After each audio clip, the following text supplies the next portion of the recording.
जय गुरु जी की। शुक्राना गुरु जी का। धन धन गुरु जी। वाह वाह गुरु जी। जय जय गुरु जी। ओम नमः शिवाय। शिव जी सदा सहाय। ओम नमः शिवाय। गुरु जी सदा सहाय। ओम नमः शिवाय। शिव जी सदा सहाय। ओम गुरु जी सदा सहाय। जय गुरु जी की संगत जी। जय गुरु जी की। जय गुरु जी की संगत जी। मैं आज फिर एक और रियलिटी बताने जा रही हूँ। जैसे कि मतलब अभी जो सा लास्ट वीक में क्या हुआ कि फ्राइडे या सैटरडे की बात है। मैं बैठी हुई थी, अपना काम कर रही थी, तो ना मेरे को ना नींद सी बहुत आ रही थी, मेरा सर बहुत भारी हो रहा था। तो मैंने कहा इससे अच्छा ना मैं सो जाती हूँ थोड़ी देर के लिए। मैं सो गई। और सो गई तो संगत जी पता है क्या हुआ। जैसे मतलब मान लो मैं 2:30-3 बजे के करीब लेटी हूँ और मैं सो गई।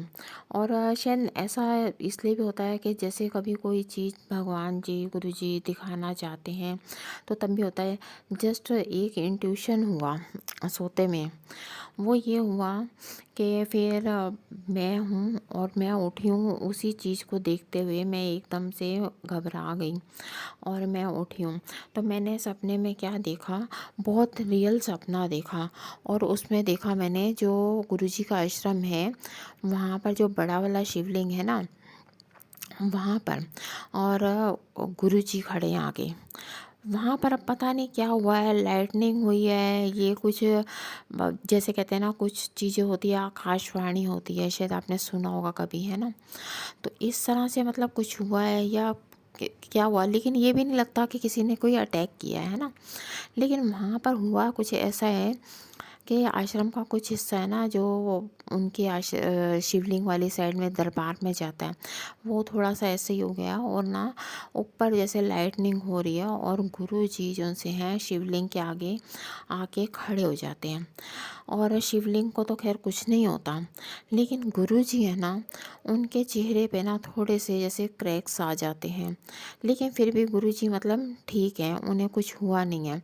लेकिन हाँ, जैसे हल्की सी उन्हें चोट आई है, या यूँ सोचो कि वो किसी और की चोटें जैसे अपने ऊपर ले लेते हैं, तो इस तरह से। और पता है, जब मैं उठी हूँ ना, मैं अभी बिस्तर में से नहीं उठी हूँ, तो मैं ना गुरुजी की तरफ ही मुँह किया हुआ था। मैंने कहा गुरुजी ये क्या होने जा रहा है, आपको चोट लग रही है, ऐसे कैसे हो रहा है कि अगर शायद गुरुजी आगे नहीं होते तो वो शिवलिंग टूट जाता। लेकिन गुरुजी ने उसको टूटने से बचा लिया। तो मैं, लेकिन ना गुरुजी भी ना, जैसे कहते हैं ना कोई हादसा होता है तो हम लोग थोड़े से थम जाते हैं ना, सहम जाते हैं। गुरुजी भी ऐसे हो गए। फिर उसके बाद पता नहीं क्या हुआ, मैं नहीं जानती। हमारे कमरे में ही ना, जहाँ गुरुजी का स्वरूप है, पता नहीं एक मकड़ी सी ना उड़ती हुई आई, मक्खी। और उसने खैर मुझे काटा तो नहीं, लेकिन पता नहीं क्यों वो ना बस गुरुजी के फ्रेम पे भी नहीं गई, लेकिन जो गुरुजी का मतलब आउटर फ्रेम है ना, जिसमें गुरुजी का स्वरूप लगा हुआ है ना, वहाँ पर वो ज़रा सा रुकी है। फिर मैंने क्या किया, दरवाज़ा खोल दिया। और ना जैसे मतलब मैं किसी चीज़ से ना एक मेरे पास फ़ोन का डब्बा पड़ा हुआ था बाहर ही, तो मैंने उसी से ना उसको भगाने की कोशिश की। खैर वो निकल गई है, ज़्यादा उसने परेशान भी नहीं किया मुझे। लेकिन ना मुझे पता नहीं क्यों ऐसे लग रहा है जैसे ना ये चीज़ तो गुरुजी ने मेरे को दिखाई। और कहते हैं ना कि आपने देखा होगा कि दुर्गा सप्तशती पाठ वगैरह भी जो होते हैं, दुर्गा स्तुति हुई, तो वहाँ पर क्या होता है, कहते हैं ना जो वहाँ पर माता माँ काली वहाँ पर वो ही करती हैं, लेकिन शक्ति क्या होती है, शिव जी की होती है ना। तो इसी तरह से शायद वो जो मक्खी थी, वो भी शायद मैं क्या कहूँ कि कहते हैं ना गुरु जी कभी हमें तितली के रूप में दर्शन देते हैं, कभी कबूतर में, कभी कुछ, है ना। मुझे भी उन्होंने एक बारी, मैं ग्रिल पे खड़ी हुई थी अपने, तो क्या हुआ कि मेरे को तो पता नहीं था, मैं तो अपना मोबाइल लेके कर रही थी, अंदर नेट नहीं आ रहा था, तो मैं ग्रिल पे खड़ी हो गई। तो क्या हुआ, कबूतर आके बिल्कुल मेरे साथ ना, मेरी बाजू के साथ एकदम से ऐसे हो गया। और वो कबूतर भी पता नहीं कैसे था, ऐसे लग रहा था जैसे मतलब ओल्ड एज हो। तो ना मेरे को ना बड़ी, मैंने कहा यार ये क्या हो गया ऐसे। तो मैं ना एकदम से हट गई। फिर खैर वो उठ के ना उड़ के चला गया। तो मुझे ना इसी तरह से कुछ लगा। तो अब उस दिन जो थी मक्खी, मक्खी के रूप में थी, तो ना वो चली गई। तो गुरुजी कहते हैं लगे कि ना जैसे मान लो माता पार्वती है या काली माता हैं जो, उनको वो भी तो ये सब कुछ हादसा सहन नहीं कर सकती है ना, उन्हें भी कुछ इंट्यूशन ऐसे हुई, पता चला। और जैसे मान लो गुरु जी से ना परमिशन लेने के लिए फ्रेम के ऊपर बैठी साइड में, और फिर उसके बाद आराम से बाहर चली गई, जैसे वो मंदिर की रक्षा के लिए चली गई हो। तो संगत जी मेरे को भी ना बहुत इस बात पे मतलब हैरानगी हो रही है। और मेरा गुरु जी का कहते हैं ना, चेहरा होता है, चेहरा इंसान का बोलता है ना, और गुरु जी का चेहरा तो और ज़्यादा इंडिकेशंस देता है ना। तो उस टाइम गुरु जी भी जो सा थे ना, थोड़े ये सोच में थे कि भाई मैं क्या करूं, कैसे करूं। और पता है गुरुजी ने मेरे को एक बात और कही, कहते हैं मैं जिथे होंदा वा ना मेरे नाल मेरी पार्वती होंदी है, मैं कभी कल्ला नहीं होंदा। तो मैंने कहा बहुत अच्छी बात है, तो अब आपके तो दर्शन हम स्वरूप में कर लेते हैं। जब तब आपसे थोड़ा सा कभी पता चल जाता आप क्या बात कर रहे हैं, तो कभी आप माता पार्वती के भी दर्शन करवा दो हमें। तो अगर वो पास में भी हैं तो उन्होंने फिर कोई जवाब नहीं दिया, क्योंकि वो उस चीज़ से खुद भी परेशान हो रहे थे कि मंदिर को कोई नुकसान ना पहुँचे। लेकिन पता नहीं कौन है, क्या है, मैं नहीं जानती कि कैसे हुआ। जब तक आगे गुरुजी कुछ नहीं बताएंगे तब तक मैं इस बारे में और कुछ नहीं कह सकूँगी।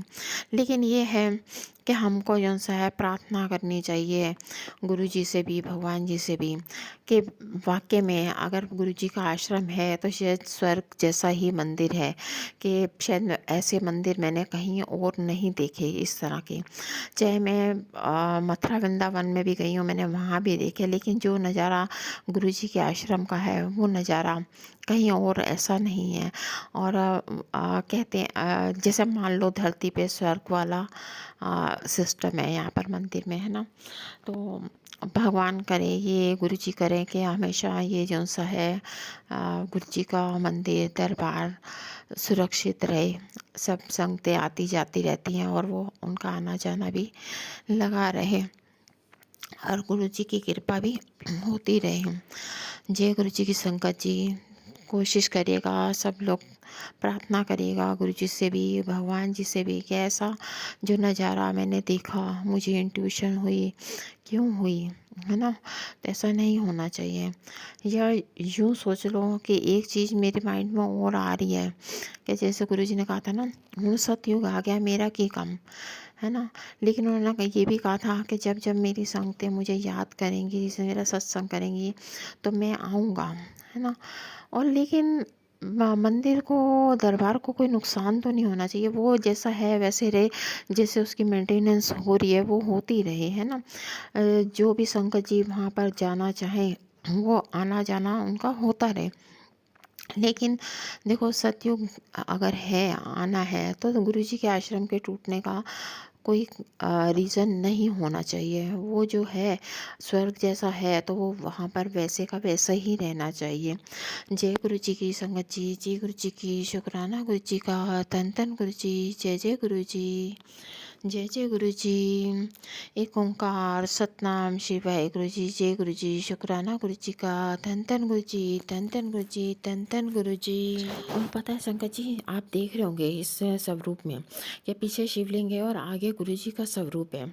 तो यहाँ पर मेरे पास यही वाला स्वरूप था या कुछ और अलग तरह के थे, लेकिन पता उसमें गुरु जी ने कई बार ये आता है ना, गुरु जी ने ग्रीन कलर का प्रिंटेड कुर्ता डाला होता है। गुरु जी उस स्वरूप में है, उस वाले पोज में है, और वो ऐसे वहाँ पर खड़े हुए हैं शिवलिंग की रक्षा के लिए। तो संगत जी, अब मेरे को वो वाला स्वरूप मिल नहीं रहा था। मैंने गूगल पे भी सर्च किया, ये तो मेरे पास स्टिकर था तो मैंने ये लगा दिया इस तरह से। तो लेकिन ना बस थोड़ी सी इतनी सी हो गई है, बाकी तो देखिए सब कुछ वैसे ही है। शिवलिंग और जो आश्रम में दरबार है, दरबार से सब वैसे ही है। बस स्वरूप में वो वाली कमी रह गई कि जो ग्रीन चोले में थे वो गुरुजी, वो वाला मेरे को स्वरूप नहीं मिल पाया। ठीक है। तो जय गुरु जी की संगत जी, जय गुरु जी की, शुक्राना गुरु जी का। ओम नमः शिवाय, शिव जी सदा साय। ओम नमः शिवाय, गुरु जी सदा साय। ओम नमः शिवाय, शिव जी सदा साय। ओम गुरु जी सदा साय। नानक नाम चढ़ती कला, तेरे बाणे सर्वदा भला। जय गुरु जी, जय गुरु जी, जय गुरु जी।